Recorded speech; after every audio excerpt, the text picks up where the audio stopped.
a new player in business? Get that head start and vamp up with the Regional News Group Luzon.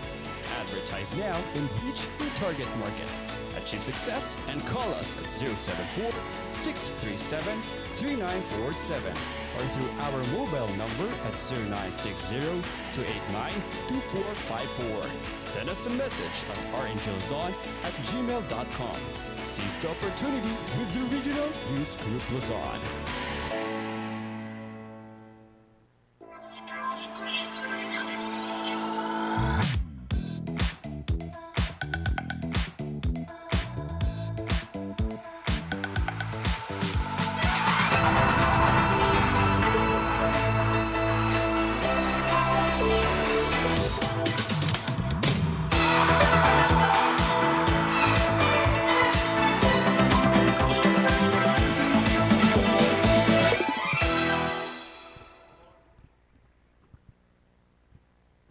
Isang malamig na umaga mga kabalitaktakan. Grabe ang lamig-lamig ng panahon. Ramdam na ramdam nyo ba ang hanging napakalamig at kaunting pagambon-ambon? Huwag kayong mag-alala mga ka-MB dahil andito pa rin naman ang partners in crime ng Morning Balitaktakan para painitin ang inyong umaga. Papangunahan niya ng nag-isang minion in the house, Randy Guzman. Ayan, sa lamig ng umaga ngayon, talaga nga namang inaabangan ang mga announcement. Mamaya-maya lamang yan. At syempre, ako po ang inyong tarakabib ngayong umaga, Jason Andaya. Kamusta ang iyong gising, Jason?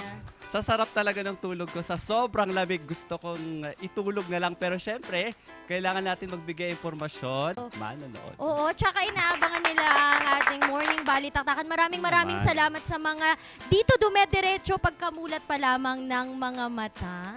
Syempre. And kahit napakalamig tayo nga ay magbibigay ng mga updates. Speaking of updates mga ka-MB, unang-una nating makakausap ngayon ang Vice Mayor po ng Itogon, Benguet. No? Kasi very important that we know or we get updates tungkol dito sa Itogon. Kasi alam naman natin na sa ganda ng Itogon, no? Pero kapag merong mga sakuna, isa sila sa mga talagang nasasalanta. And to give us updates, Jason, nandito po si Vice Mayor Godjo. Morning po! Good morning, sir. Morning po. Good morning. Ayan, medyo hindi ko pa naririnig ang napakagandang tinig ni Vice Mayor. Pero ang fresh ni Vice Mayor, Umagang umaga yan, Oo, ayan. Vice Mayor, kamusta po ang lagay ng panahon ngayon dyan sa Itogon, Benguet? Okay naman dito sa Itogon, medyo malakas yung ulan, pero hindi dire-diretso pag-usok-usok. Yung ulan, hindi naman masyadong kalakasan, so moderate pa rin yung ulan dito sa Itogon. Ayan, sir, paano po kayo naghahanda sa ganitong mga sakuna, sir, na nararamdaman natin ngayon? Oo, especially Vice kasi nakapasok na nga and nararamdaman na natin si Bagyong Betty. Alam naman natin no na talagang pag may mga sakuna, isa yung ating municipality sa talagang natatamaan. Kamusta po ang paghahanda, Vice? Okay naman. So, nung Friday, nagbigay na tayo ng advisory. Nagbigay na yung opisina ni Mayor ng advisory. Lalo na yung mga kasamahan natin sa small-scale minings.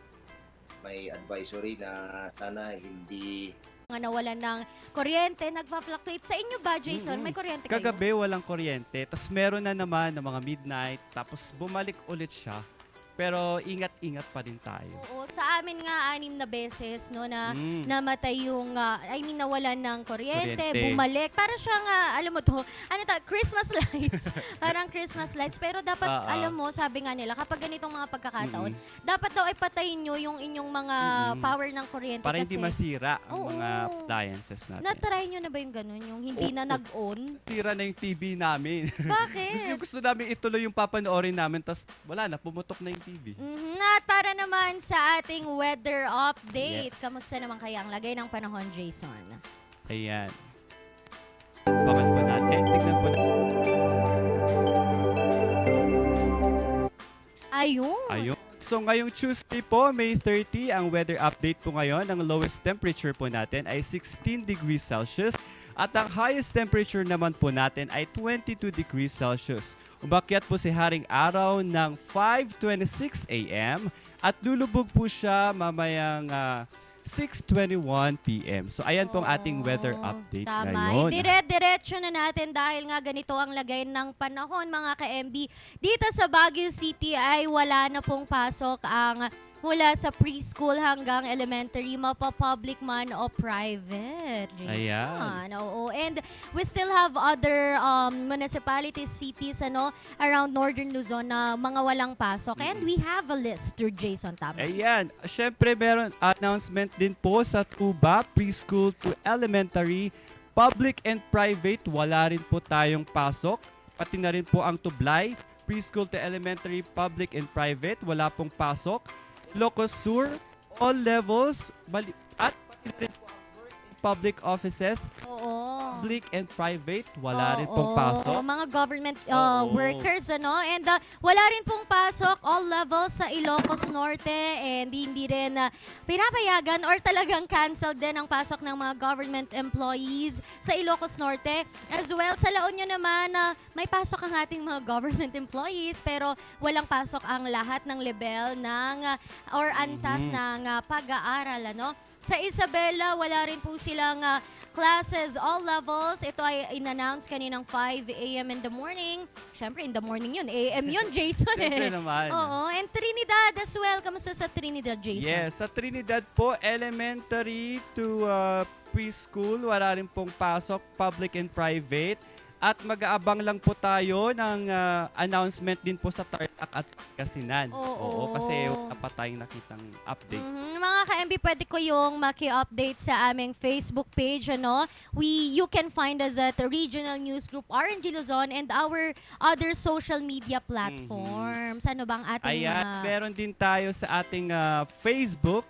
You can type the Regional News Group Luzon or RNG Luzon. Meron tayo sa YouTube channel. We have also TikTok, Twitter, and Instagram. You can also search there RNG Luzon. Oo, and ayan, nagbabalik na po si Vice Mayor Godio para po sa pagpapatuloy ng ating update nga. Kasi kailangan natin malaman. Vice, andyan na po ba kayo?